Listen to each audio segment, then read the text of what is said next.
నేను విడుదల వెళ్ళేప్పుడు మన ఊరి మీదుగా వెళ్తాను. బహుశా అప్పటికి చీకటి పడచ్చు. మనం ఎప్పుడూ కలుసుకునే ఆ చెట్టు దగ్గర నువ్వు పూజించే ఆ కృష్ణ విగ్రహం ముందు ఒకే ఒక దీపం వెలిగించి పెట్టు.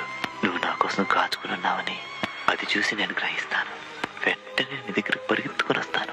మన చెట్టు కింద ఒక దీపం లేకపోతే నీకు పెళ్ళయి భర్తతో సంతోషంగా ఉంటున్నావని అనుకుంటాను. దీర్ఘ సుమంగళిగా పిల్లా పాపలతో నువ్వు జీవితం గడపాలని మనసారా కోరుకుంటూ నేను వెళ్ళిపోతాను. ఇట్లా మురళి.